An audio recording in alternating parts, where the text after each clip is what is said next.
ಉತ್ತರ ಸಮಾಚಾರದಲ್ಲಿ ಮೊದಲ ಪ್ರಮುಖ ಸುದ್ದಿ ಬೆಳಗಾವಿ ಸುದ್ದಿಯನ್ನು ನೋಡ್ತಾ ಹೋಗೋಣ. ಮಗುವನ್ನ ಬಿಟ್ಟು ಇಲ್ಲೊಬ್ಬ ತಾಯಿ ಎಸ್ಕೇಪ್ ಆಗಿದ್ದಾರೆ. ಈ ಕಾರಣದಿಂದ ಆ ನವಜಾತ ಶಿಶು ಸಾವನ್ನಪ್ಪಿದೆ. ಇಂಥದ್ದೊಂದು ದಾರುಣ ಘಟನೆ ಬೆಳಗಾವಿಯ ಬಿಮ್ಸ್ ಆಸ್ಪತ್ರೆಯಲ್ಲಿ ಸಂಭವಿಸಿದೆ.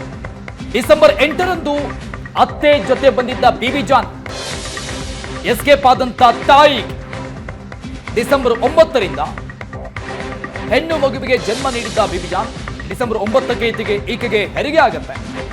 ಅವಧಿ ಪೂರ್ವ ಹೆರಿಗೆಯಿಂದ 735 ಗ್ರಾಂ ಈ ಮಗುವಿನ ತೂಕ ಇತ್ತು.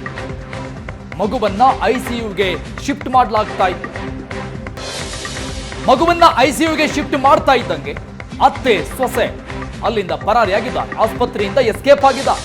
ಆಸ್ಪತ್ರೆಯಲ್ಲಿನೇ ಮಗುವನ್ನ ಬಿಟ್ಟು ಬಿಬಿ ಜಾನ್ ಜೊತೆಗೆ ಆಕೆಯ ಅತ್ತೆ ಎಸ್ಕೇಪ್ ಆಗಿರುವಂತಹ ಸಿಸಿಟಿವಿ ಫುಟೇಜ್ಗಳನ್ನು ಕೂಡ ನಾವು ಗಮನಿಸ್ತಾ ಇದ್ದೀವಿ. ಅವಧಿ ಪೂರ್ವ ಹೆರಿಗೆ ಆದ ಕಾರಣದಿಂದ ಮಗುವಿನ ಆರೋಗ್ಯದಲ್ಲಿ ವ್ಯತ್ಯಾಸವಾಗಿತ್ತು. ಮಗುವಿನ ತೂಕ ಕಡಿಮೆ ಇತ್ತು. 730 ಗ್ರಾಂ ತೂಕ ಇತ್ತು ಕೇವಲ. ಹೀಗಾಗಿ ಆ ಮಗುವನ್ನ ಐಸಿಯುವಿನಲ್ಲಿ ಇಡಲಾಗಿತ್ತು. ಈ ಕಾರಣದಿಂದ ಅತ್ತೆ ಆ ಮಗುವಿನ ತಾಯಿ ಇಬ್ರು ಕೂಡ ಆಸ್ಪತ್ರೆಯಿಂದ ಎಸ್ಕೇಪ್ ಆಗಿದ್ದಾರೆ. 8/12/24 12 ಗಂಟೆ ಸುಮಾರು ನಮ್ಮಲ್ಲಿ ಒಬ್ಳು ಬಿಬಿ ಜಾನ್ ಸದ್ದಾಂ ಹುಸೇನ್ ಸೈಯದ್ ಅಂತ ಬಂದಿದ್ಲು. ಅವಳು ಮೂಲತಃ ಬೈಲೊಂಗಲ್ನವಳು. ರಾತ್ರಿ 9:30ಕ್ಕೆ ಅವಳು ಡೆಲಿವರಿ ಆಯಿತು. ಅವಳು ತುಂಬ ಡೆಲಿವರಿ ಪೇಯ್ನಲ್ಲಿ ಒಬ್ಬಳೇ ಬಂದಿದ್ಲು ಅಂತ ನಮಗೆ ಯಾವುದೇ ಕಾರ್ಡ್ಗಳು ಸಿಕ್ಕಿರಲಿಲ್ಲ. ಮಾನವೀಯತೆ ದೃಷ್ಟಿಯಿಂದ ನಾವು ಅವಳನ್ನ ಅಡ್ಮಿಟ್ ಮಾಡಿಕೊಂಡು ಹೆರಿಗೆ ಮಾಡಿದ್ದು. ಮಗು ಬಹಳ ಚಿಕ್ಕದಿತ್ತು, ಪ್ರಿಮೇಚರ್ ಇತ್ತು, 1.5 kg ಅಷ್ಟೇ ಇತ್ತು ಅಂತ ಅದನ್ನು ತೀವ್ರ ನಿಗಾ ಘಟಕದಲ್ಲಿ ಅದರ ಆರೈಕೆಗಾಗಿ ಇಟ್ಟಿದ್ವಿ. NICUನಲ್ಲಿ ಇದ್ದಾಗ ಅವಳು ಮಗುನ ಬಿಟ್ಟು 2 ದಿನಕ್ಕೆ ಓಡೋಗ್ಬಿಟ್ಟಿದ್ದಾಳೆ. ಅದು ನಮಗೆ ಆ ನಂತರ ಗೊತ್ತಾಯಿತು. 2 ದಿವಸದ ನೆಕ್ಸ್ಟ್ ಡೇನೇ ಆ ಮಗು ಮರಣ ಹೊಂದಿತ್ತು. ಈಗ ಮರಣ ಹೊಂದಿ 2 ದಿನ ಆಯಿತು. ನಾವು ಈ ವಿಷಯವಾಗಿ ಯಾವುದೇ ರೀತಿಯ ವಿಳಾಸವಿಲ್ಲದೆ ಇದ್ದದ್ರಿಂದ ನಾವು ಪೊಲೀಸರಿಗೆ ಈ ವಿಷಯವನ್ನ ತಿಳಿಸಿದ್ವಿ. ಹುಡುಕಿಗೆ ತರಲಿ ಯಾವುದೇ ರೀತಿ ಕಾರ್ಡು ಯಾವುದೂ ಇರಲಿಲ್ಲ ಅವಳ ಹತ್ರ. ಅವಳು ಅಲೆಮಾರಿ ಅಂತ ಹೇಳ್ತಾ ಇದ್ಲು ಅಂತ ನಮಗಲ್ಲಿ ವಿಷಯ ತಿಳಿದು ಬಂದಿದೆ ವಿಚಾರಣೆ ಮಾಡಿದಾಗ. ಜೊತೆಗೂ ಯಾರೂ ಇರಲಿಲ್ಲ. ಪೊಲೀಸರಿಗೆ ನಾವು ಇನ್ಫಾರ್ಮ್ ಮಾಡಿದ್ದೀವಿ. ಬೇಬಿ ಇದಾದ್ಮೇಲೆ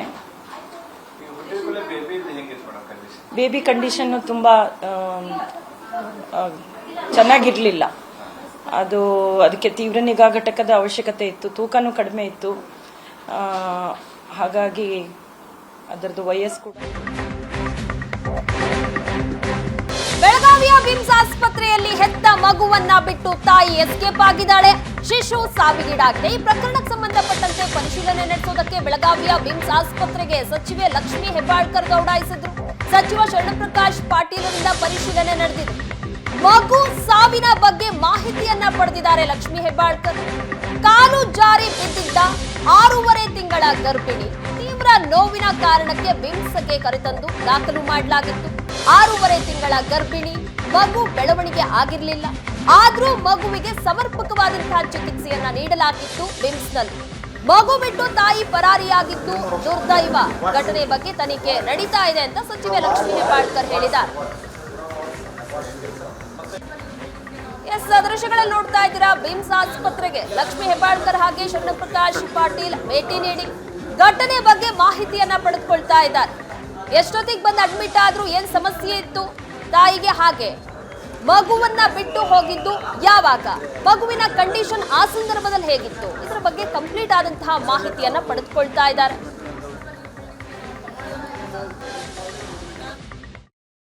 6.5 ತಿಂಗಳು ಗರ್ಭಿಣಿ ಅವಳು. ಬೈಲಹೊಂಗಲ್ ತಾಲೂಕದವಳು. 6.5 ತಿಂಗಳು ಗರ್ಭಿಣಿ. ಕಾಲು ಜಾರಿ ಬಿದ್ದಿರೋದ್ರಿಂದ ಅದು ಪ್ರಿಮ್ಯಾಚೂರ್ ಇದಾಗಿರೋದ್ರಿಂದ ಬರೀ 700 ಗ್ರಾಮು ಬೇಬಿ ವೇಟ್ ಇತ್ತು.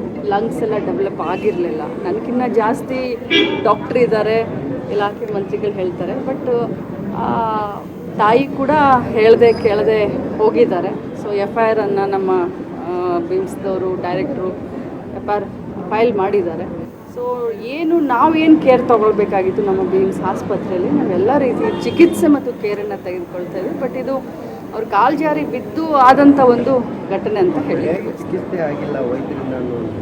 700 ಗ್ರಾಮ 735 ಗ್ರಾಮ್ 700 ಅದು ಪ್ರೀ ಮ್ಯಾಚೂರು ಬಿದ್ದಿರೋದ್ರಿಂದ ಪಾಪ 6 ಮಂತ್ ಬೇಬಿ ಅದು ಲಂಗ್ಸ್ ಡೆವಲಪ್ಮೆಂಟ್ ಆಗಿರೋದಿಲ್ಲ.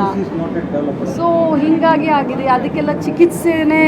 ಇಲ್ಲಿ ನಾವು ಭಾಳ ಸ್ಪಷ್ಟವಾಗಿ ನಿರ್ದೇಶನವನ್ನು ಕೊಟ್ಟಿದ್ದೀವಿ. ಏನಂದರೆ ಯಾರೂ ಹೊರಗಡೆ ಬರೆದುಕೊಳ್ಳಿಕ್ಕೆ ಅಲ್ಲಿ ಅವಕಾಶ ಇಲ್ಲ. ನಮ್ಮ ಸರ್ಕಾರ ಸ್ಪಷ್ಟವಾಗಿ ಎಲ್ಲ ಔಷಧಿಗಳನ್ನು ನಾವು ಇಲ್ಲೇ ಸರಬರಾಜು ಮಾಡಬೇಕು ಅಂತಕ್ಕಂಥದ್ದು ನಮ್ಮ ಪಾಲಿಸಿ ಇದೆ ಫಸ್ಟ್. ಆಮೇಲೆ ಇದು ನಾಟ್ ಫಾರ್ ಸೇಲ್ ಅಂತ ಹಾಕ್ತಕ್ಕಂಥದ್ದು ನಮ್ಮ ಯೂಶ್ವಲಿ ಏನಿದೆ ಆರೋಗ್ಯ ಇಲಾಖೆಯಲ್ಲಿ ಅದು ಸೆಂಟ್ರಲೈಸ್ಡ್ ಪ್ರೊಕ್ಯೂರ್ಮೆಂಟ್ ಇದೆ. ಅವರು ಸೆಂಟ್ರಲೈಸ್ಡ್ ಪ್ರೊಕ್ಯೂರ್ಮೆಂಟ್ ಇರೋದ್ರಿಂದ ಇಡೀ ರಾಜ್ಯದ ಎಲ್ಲ ಔಷಧಿಗಳು ಒಂದೇ ಕಡೆ ಪ್ರೊಕ್ಯೂರ್ ಮಾಡ್ತಾರೆ. ಹಾಗಾಗಿ ವಾಲ್ಯೂಮ್ ಭಾಳ ದೊಡ್ಡ ಪ್ರಮಾಣದಲ್ಲಿರುತ್ತೆ. ಅಲ್ಲಿ ಅವರಿಗೆ ಕಂಡೀಷನ್ ಹಾಕಿರ್ತಾರೆ, ಏನಂದರೆ ನೀವು ನಾಟ್ ಫಾರ್ ಸೇಲ್ ಅದು ಇದು ಹಾಕಬೇಕು ಅಂತ. ಬಟ್ ಇಲ್ಲಿ ನಮ್ಮ ಇಲಾಖೆಯಲ್ಲಿ ಏನಿದೆ,